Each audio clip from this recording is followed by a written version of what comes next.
Hi everyone. Today I'm going to demonstrate doing an auto-tune with a DynoJet PowerVision 4. This is a 2022 Fat Boy. I've done the original tune, which was sent to me from Fuelmoto. That was for my bike, which has stage 1. High flow intake and aftermarket slip-ons. I did 2 auto-tune sessions so far. I had done the original Flash a couple months ago, and when I went back into this app last week, it came up that there was an update available, so I installed it on the phone. Very simple. But then when I came down to the bike and fired it up and connected, it said there was a firmware update for the tuner, and that took about, I'm going to say, more than 5 minutes. I was sitting down here in a driveway all geared up, not really expecting that, so just be aware of that. I think that's the first fly. It's not even officially spring, but the first fly of spring. It's been cold. Okay, so right now everything's off. I'm going to show you how I'm going to do this. First of all, there's my vehicle info. It's just what's saved in there. So I'm going to hit the power switch. That's going to apply power to the tuner. Immediately this comes up connected and licensed and all that. I'm going to hit tunes to show you what I have in here. I'll just run through the tunes that are on here. It comes with, I don't know why there's a touring tune there, but for Softail, Stage 3, Stage 2, Stage 1, which is me. There's my stock tune, which was saved when I first flashed the bike. And then here's my auto tunes. The first one auto-tuned would be my first ride, and then the second auto-tune session has a 1 in parentheses. So today we're going to do another tune. When I did the first auto-tune, there was a percent error screen, and it came back and said a percent error was 4.7%. So that would be the difference between what came from DynoJet versus what the auto-tune did. I'm going to go back, and now I want to do an auto-tune. So I'm going to hit that, select tune, and we're going to grab the one that was last done, which is the one with the 1. I'm going to grab this. Okay.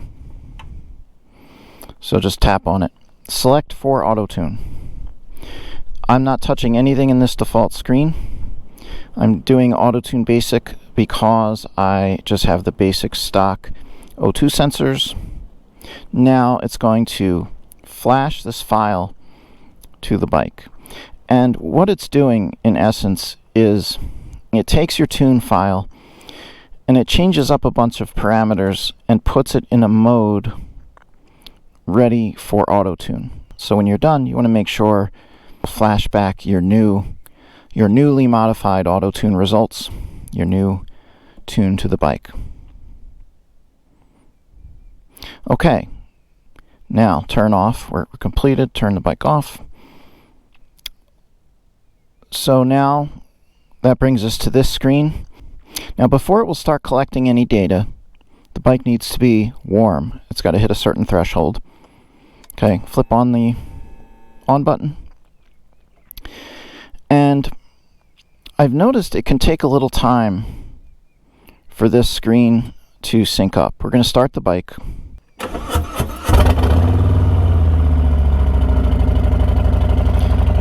You're going to see some errors and such. It's not going to be at the right temperature yet. What I usually do at this point is I ride out to the start of my community, which is about 1.5 miles away. And usually by the time I get there, the bike has warmed up sufficiently. But I just want to mention a couple things. Auto scroll, definitely hit that. It's going to allow this graph to move around as you get into different areas. If you don't enable auto scroll, when you start getting up at the higher RPMs and such, you're not going to see what's happening. But as we ride and it's collecting data, it's going to start turning these cells different colors, blue and green and such. Some cells will get hit, but it can be very hard to get back there and fill them in green. It's kind of weird. I spent a little time trying to do that. But these would be cells that the bike just doesn't get to very often, if that makes sense. So I wouldn't worry about it. I'm gonna hit on pause. I'm gonna put my gloves on, and we'll pick this up when I get to the entrance of my community. Okay, so when I said it's a little quirky, here is a perfect example of what I'm talking about. Up top here it says connecting app to PV4. It should already be connected. So why is it not? That is, your guess is as good as mine. Power Vision not connected.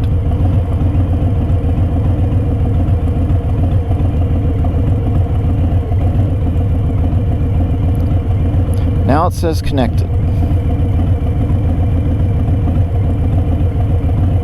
Okay, now we're back in Autotune. Now you see the blue dude moving around. It says paused. I'm going to hit unpause. There we go. We got a green. It is now collecting data.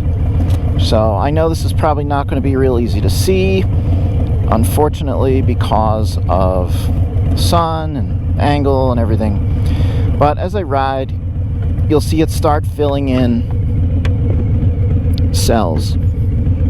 And in some cases, you will see me purposely adjusting the accelerator to fill in cells that maybe are blue.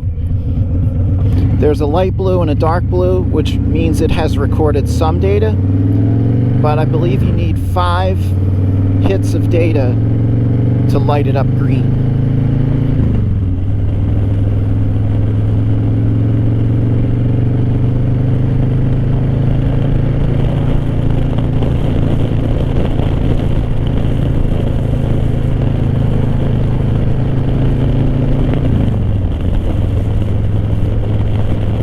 Not collect data when you are decelerating. It has something to do with vacuum pressure, but if you're not applying power, it's not going to record data. And I just noticed the auto scroll is not working. There we go. So it's not just about speed. I mean, obviously you want to do this at all different speeds, and you want to do it at different RPMs. So, and gears. So right now I'm in 4th. If I drop down into 3rd, that's going to go fill in a different section than it might in 5th or 4th or 3rd.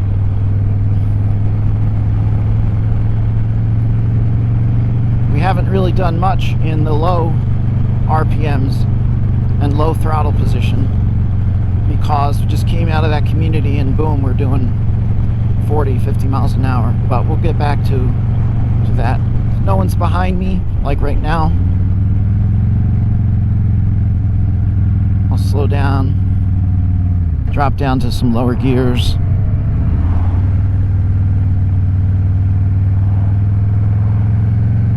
Just keep trying to fill in more with green.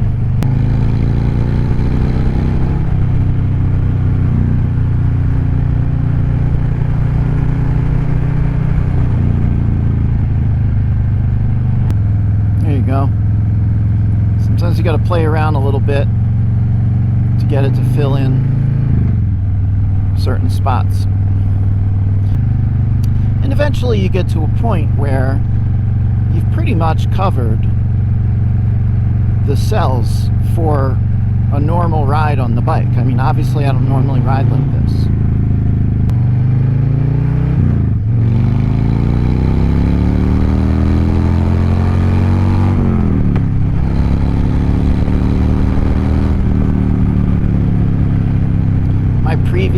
rides were about 45 minutes each,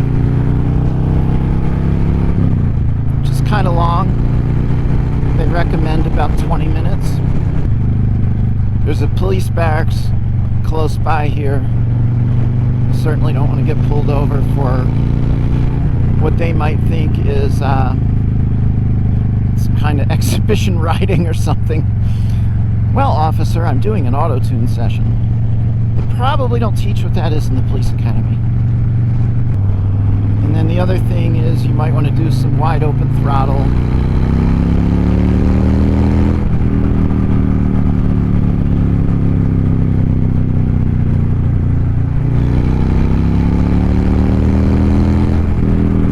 Doing these in lower gears, so I'm not doing 100 miles an hour. Filling in more cells.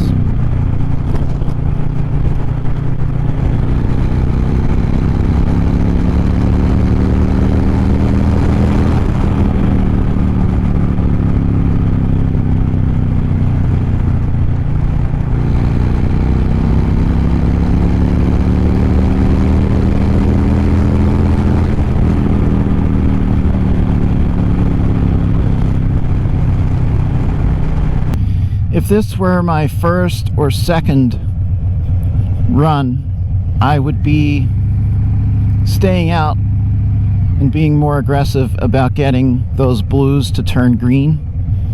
But I did that on my first 2 runs already. The hit screen shows you how many hits on those cells. So you're gonna have a lot of hits out in these main green areas. You can see the blues are pretty minor. Alright, so at this point, I am going to go to the session screen. I gotta turn off the engine, but then flip on. Okay, here we go. Flip on the power to keep the power on. Average error 2.82%. So what I'm going to do is I'm going to apply the correction. Accept the corrections. It's now creating Autotune DJ2. I'm going to flash it and then exit Autotune. So the latest tune file is going to the bike, and then when I exit Autotune, I will be riding with my newly tuned file. Okay, turn off the bike. So the dongle is still connected to the bike and it'll power on, but since I'm not doing any tuning, I'm just going to exit the app. So now I can just ride. And if I decide I'm done tuning, I'll take the dongle out and we're done with it. I really like the PowerVision 4. I have the PowerVision 2 on my Street Glide. That's a 2014. And that doesn't use your phone, so you have the actual PowerVision device, and you can either purchase a handlebar mount, which is kind of expensive, or, I don't know, duct tape it to your console. I actually have not auto-tuned with that one, and I'm going to do that one next. But being able to do this on your phone, I just find a lot easier. They do make a PowerVision 4 actual device, so you don't use your phone, but that's even more expensive. And personally, I just don't see the need for it. I'm going to tune it and then put it away and not expect to use it again. Alright, well that's it guys. I hope you found this somewhat helpful. And if you have the PowerVision or you're thinking of getting it, you got a little idea of what's involved. Thanks for watching. Till next time.